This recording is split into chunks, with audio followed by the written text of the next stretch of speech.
everyone. It is a complete honor to be here today. In the last year, the Inflation Reduction Act has been transformative, and I get to see it every day as the CEO of GE Vernova, an energy company focused, purpose-built to electrify and decarbonize the world. At the start, I just want to say very simply and clearly, the Inflation Reduction Act is working to drive action on climate change, energy security, manufacturing jobs, and American competitiveness.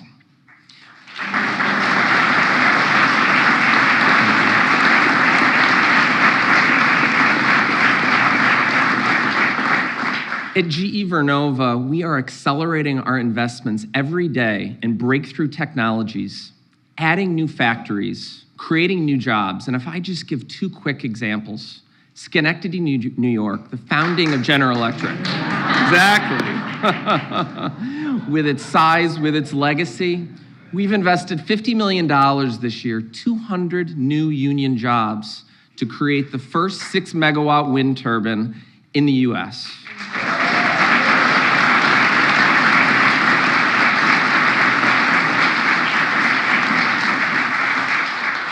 Pensacola, Florida, a place that we rely heavily on our Navy veterans, growing that business, $20 million investment this year to expand our Pensacola, Florida facility.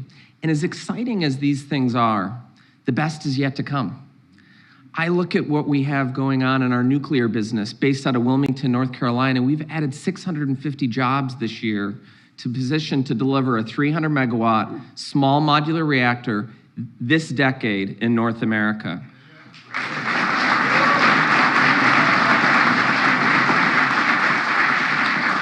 The investments to come in our grid facilities in Pennsylvania and Wisconsin to drive the resilience that's needed in the grid. Or when I look at the work that we're doing with our researchers for tomorrow's technology in partnership with the DOE with hydrogen and carbon capture, the best is yet to come. When America innovates, the world wins. So on behalf of our GE Vernova employees, on behalf of my 9-year-old daughter, my 11-year-old son, I'm thankful to have here today and their generation, because that's why we're doing this work. I want to thank the President, thank the leadership team. It's an honor to welcome you. Thank you, Mr. President.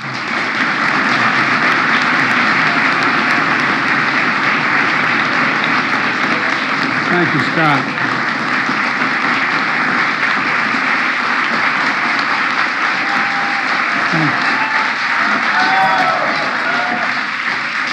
Thank you, thank you, thank you. Please, thank you. I think your patience today exceeds your good judgment, but thank you. And I want to say one thing to your children. I know some really great ice cream places around here. And Daddy owes you. Okay? So talk to me afterwards. Folks, thanks for the introduction, and Scott, thank you very much. You know, I want to thank Vice President Harris, members of the Cabinet, Secretary Vilsack, Administrator Reagan, you know, members of Congress, particularly Chuck Schumer and Nancy Pelosi, who played such a pivotal role in getting this bill done. Everyone was telling us there was no possibility with the divided Congress the way it was, we could get it done. And he got it done without a single vote in the other team, although that began to change at the end. And all the special guests, state and local leaders, business leaders, entrepreneurs, advocates. You know, 1 year ago, with your leadership, I signed the Inflation Reduction Act into law. And one of the most significant laws I think has ever been enacted, taking on the special interest and winning, and winning.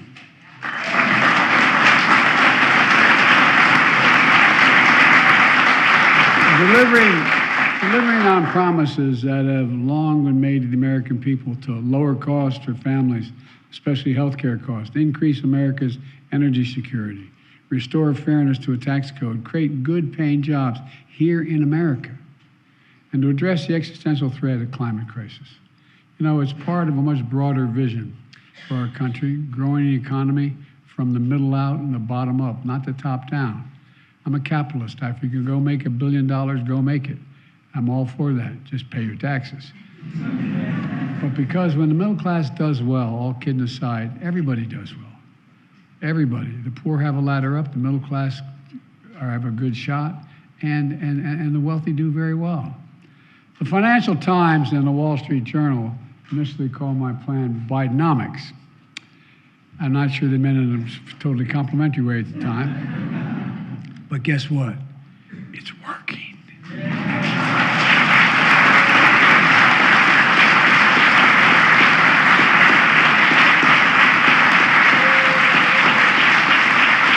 Our economic plan, made possible by all of you in this room, and that's not hyperbole, created more than 13,400,000 jobs, new jobs, since I took office. Nearly 800,000 manufacturing jobs. Where is it written that America can't create the most vibrant and innovative economy and be the world's leading manufacturer again? Where's that written? I didn't see that anywhere.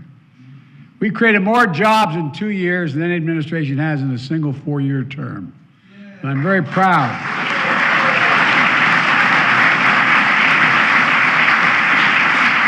I'm very proud that unemployment has been below 4% for the longest stretch in over 50 years. Below 4% and going down. We now have more jobs than we did before the pandemic. And workers aren't just finding more jobs, they're finding better jobs, higher pay, higher job satisfaction. And unemployment is down, and so is inflation. Remember what the experts told us, okay? And they're traditional economists, very smart women and men. They told us getting inflation under control, in order to do, we had to lower wages and increase unemployment. Not a joke. Had to lower wages and increase unemployment. But we never thought the problem was too many people, at least I didn't, too many people that were working, or the working people were making too much money. I thought that was not the best answer to how to get it down. Now, one reason we've seen inflation fall by 2/3 without losing jobs is corporate profits are coming back down to earth. The excesses are being eliminated by the corporations. We have more to do, but inflation is now the lowest point it's been in 2 years. When the Inflation Reduction Act was passed a year ago today, inflation was, as it pointed out by Chuck or Nancy, I can't remember which one, 8.3%. It's now down to 3.2%. The lowest among, and it's going to go lower. But here's the point, it's lowest among the world's leading economies. Take every major economy in the world, we have the lowest inflation rate. At the same time, wages are growing faster than inflation. This matters. The way I think about inflation is the way my dad used to talk about it around the kitchen table. Not a joke. I'm being deadly earnest about this. He'd ask, how much is left after all the monthly bills are paid? How much do you have left over after you pay them all? And is there, at the end of the month, just have a little bit of breathing room? Just a little bit of breathing room. That's one of the reasons why we've worked so hard dealing with farm and other things. Not only to get the overall cost of average people with the monthly bills down, in addition to inflation. The Inflation Reduction Act is giving people more breathing room, as my dad would say, and it's supercharging the economic transition in key ways. First, it's taking the most aggressive action ever on climate energy, ever. I've long said, and that's why I think all the unions have come along, I've long said, when I think climate, not a joke, I think jobs. I think jobs. For real. By the way, none of this would have happened had the unions not stepped up and supported us. The idea, why wouldn't it? It would not have happened. This law is one of the biggest drivers of jobs and economic growth this country has ever seen. Since I took office, the private sector has announced nearly $240 billion in new clean energy manufacturing investments. That private sector, $240 billion invested.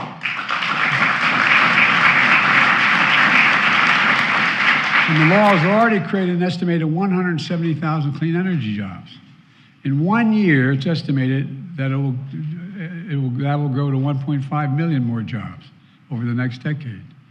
First was 1 year, now we're talking about the decade. You know, just don't take it from me. The CEO of U.S. Steel called the Inflation Reduction Act manufacturing, he called it the Manufacturing Renaissance Act, because it's bringing jobs back to America, manufacturing here in America, made in America. According to leading Wall Street firms, Morgan Stanley and Goldman Sachs, our broader investment in investing in America agenda is unleashing a boom of manufacturing investments. And we're leaving nobody behind. We're investing in all of America, in the heartland and coast to coast.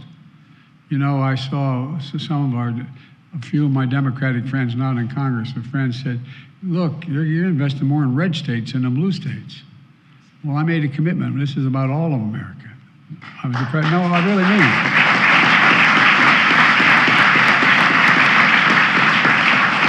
We've seen progress across the country from Maine to South Carolina to Minnesota to New Mexico. The Vice President and I and the Cabinet have seen progress across the country. Just yesterday, I was in Wisconsin at a company that makes clean energy equipment, including wind turbines. Because of the Inflation Reduction Act, they expect their market in American-made wind turbine generators to double next year. And by the way, the guy who was the most ardent opponent of all this was talking about what great benefits are coming to Wisconsin. Bless me, Father. I'm going to be a good boy. I'm going to keep the Irish in me down a little bit. At the same time, we're also boosting our nation's energy security. For years, China dominated the clean energy supply chains. We let the American jobs and factories go overseas. For how long have we gone through this period where the answer for the previous, mostly in Republican, some Democratic administrations, the answer had been find the cheapest labor in the world, go close the factory here, build it over there, wherever that is, and then import the product from abroad. Not anymore. We are building it here and sending the product over there.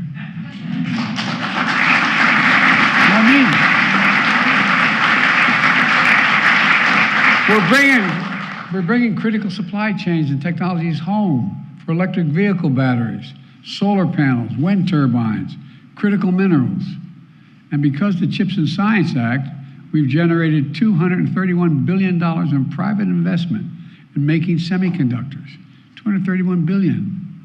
A small computer chip the size of the end of your fingertip that affects nearly everything in our lives, from cell phones to automobiles to the most sophisticated weapon systems.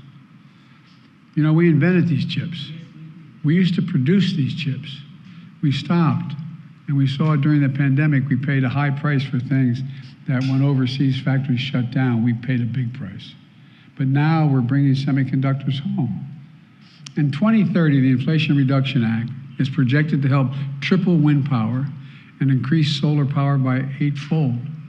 By 2030, electricity deployed through the U.S. power grid is expected to be powered by 81% clean energy. Hear me? 81% clean energy.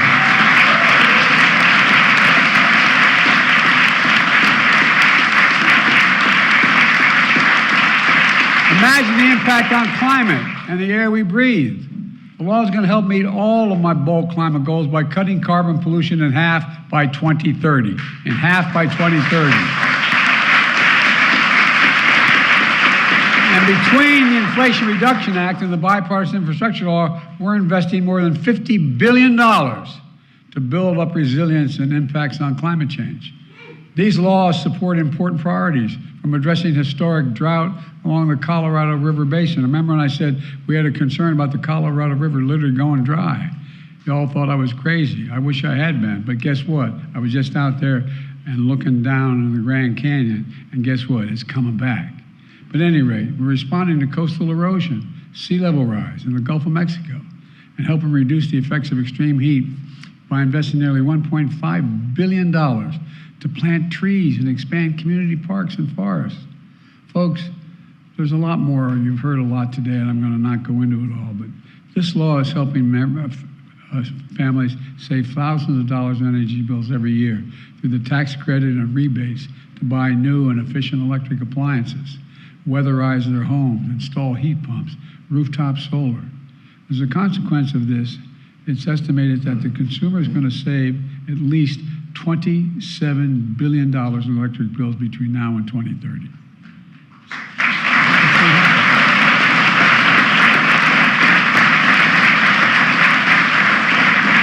We're also offering tax credits up to $7,500 to buy new electric vehicles, and I've worked it out with the European Union. And fuel cells made here in America. For the first time, we can get a tax credit to buy used electric vehicles. And thanks to the law, new electric vehicles are going to save, this is a fact, if we do this, and we're doing it now, tens of billions of gallons of gasoline between now and 2030. That's a lot less pollution.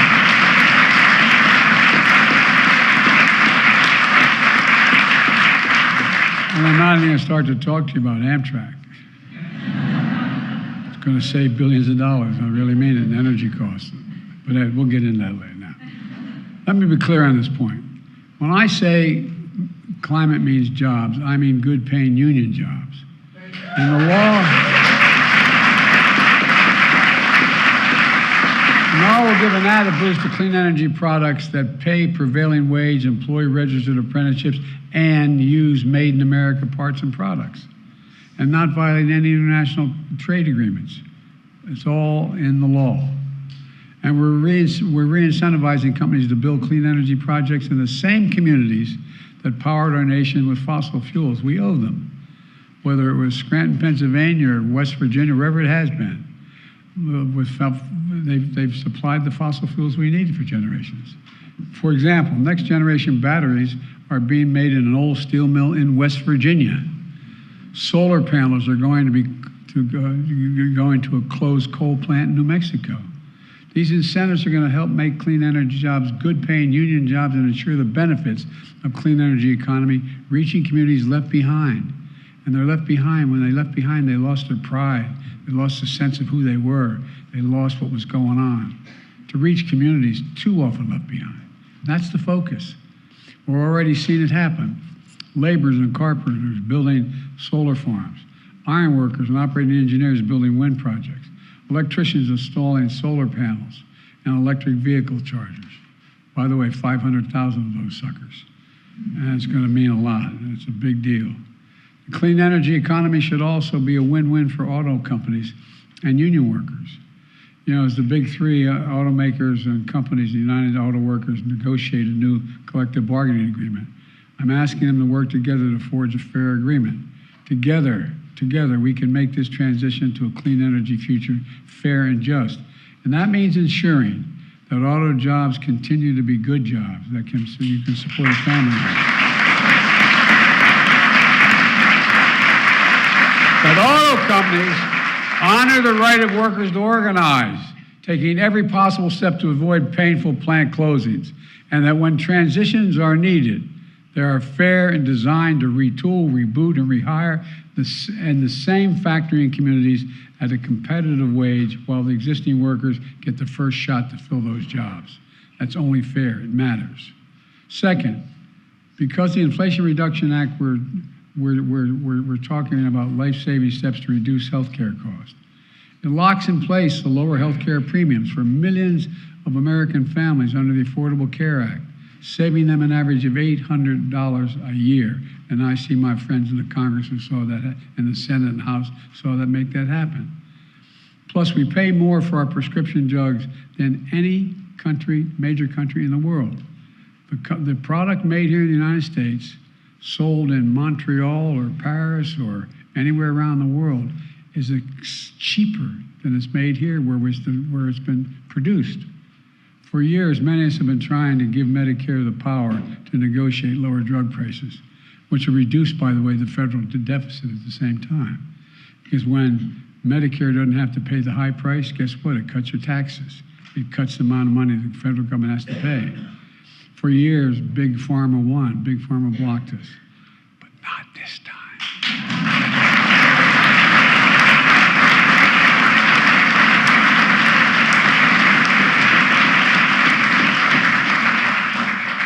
I know I don't look it, but I've been around for 400 years. And I've been fighting pharma on this since 1970s. No, not a joke.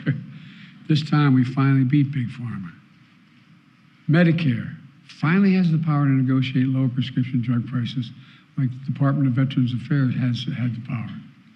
That's not all. You've heard it's already spoken to. Insulin. Companies pay it costs. By the way, the guy who invented the insulin, he never patented it because he wanted it available for everybody. It never was patented. And guess what?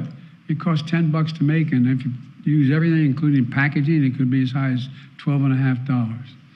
Now those companies are charging 30 times that amount. Now seniors on Medicare, and by the way, it should be beyond seniors on Medicare, but I'll come back to that in another time. We're paying as much as $400 a month for insulin, and they're now just paying $35 a month. We're also capping total out-of-pocket expenses for drugs for seniors in Medicare to $2,200 a year, $2,000 a year for even the expensive cancer drugs that could cost as much as $10,000, $12,000, $14,000 a year.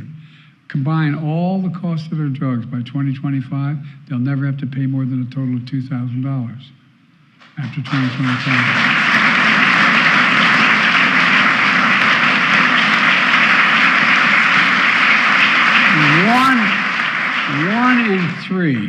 One in three seniors on Medicare is going to save an average of $400 a year. Seniors with the highest drug costs are going to save an average of $2,500 a year. And the pharma companies are still going to do very, very well.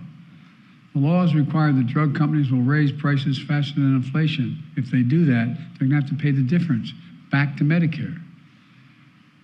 That'll create an incentive to keep prices from skyrocketing.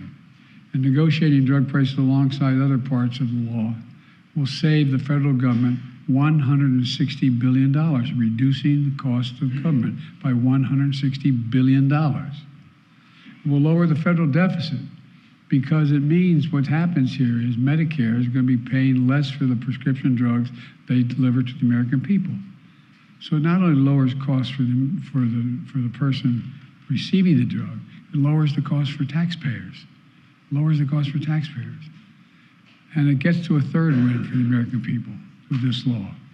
We made all the progress without raising taxes on the middle class. I made a commitment, and some thought it was too much of a commitment, it was too high, that no one making less than $400,000 a year will pay a single penny more in federal taxes. It's a commitment I've kept so far, and as long as I'm president, I will keep it. Unlike the last president, in my first 2 years in office, we actually cut the federal debt, the deficit, by $1.7 trillion. Hear me? The first 2 years, we cut the debt by $1.7 trillion.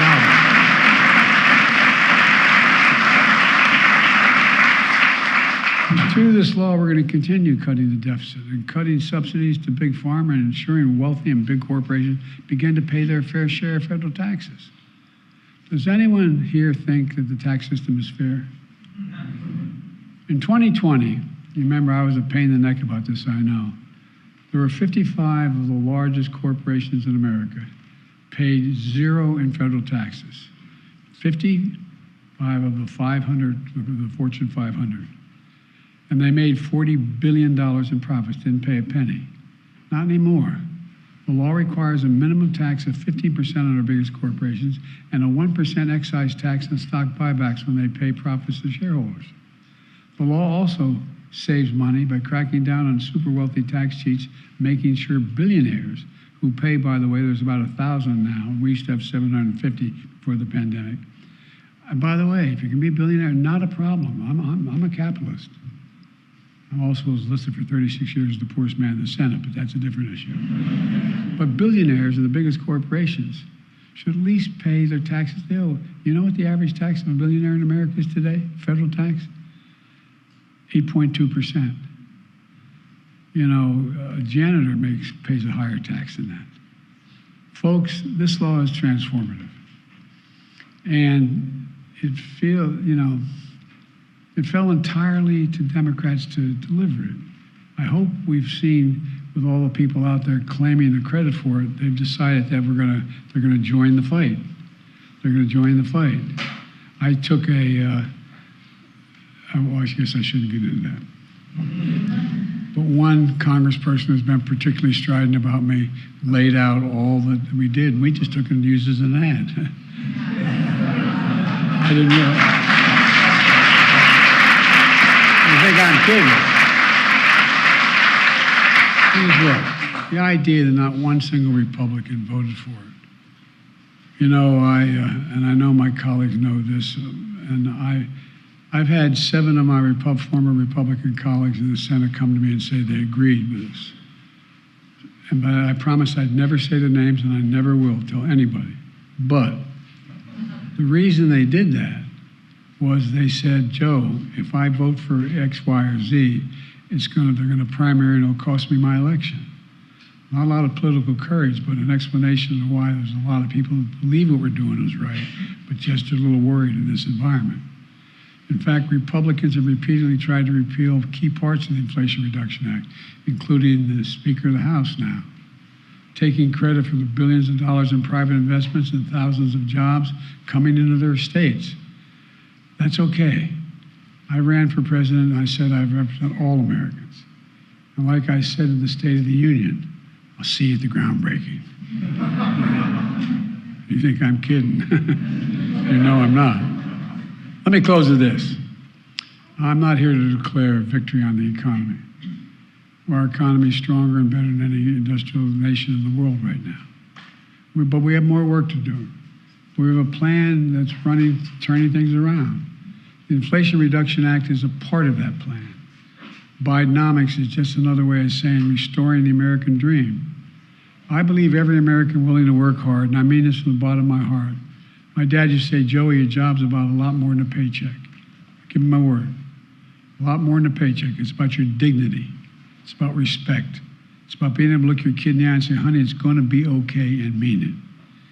Any person willing to work hard should be able to get a job, no matter where they live, raise their kids on a good paycheck, and keep their roots where they grew up. How many of you from Midwestern states and border states have found yourself in a position where they provide a good education and the son or daughter comes, Mom, Dad, I got to move. When you were governor of Iowa, how many times did you hear that? We have one of the best education systems in the country, but I got to move, Mom. There's no job for me. Bidenomics is anchored in what's always worked best for the country. Investing in America, investing in Americans. Because when we invest in ourselves, when we strengthen the middle class, we see stronger economic growth that benefits everybody. Look, folks, I'm proud of the historic law my administration has passed. But it's not about me, and I mean that from the bottom of my heart. It's about you, all of you in this room particularly, but the American people, folks like the one standing behind me here today. The most important thing I want to say today is thank you, America. Thank you, Americans. We faced some tough times in recent years, but you, the American people, didn't give up. You're the ones getting up every single day going to work. You're the ones taking the risks, opening the doors, hiring workers, fulfilling dreams. And all we hear from our friends on the other side of the aisle is what they claim is what's wrong with America. Well, let me tell you, they're telling us America's failing. They're dead wrong. They're dead wrong. America isn't failing. America's winning. And I've said 1,000 times.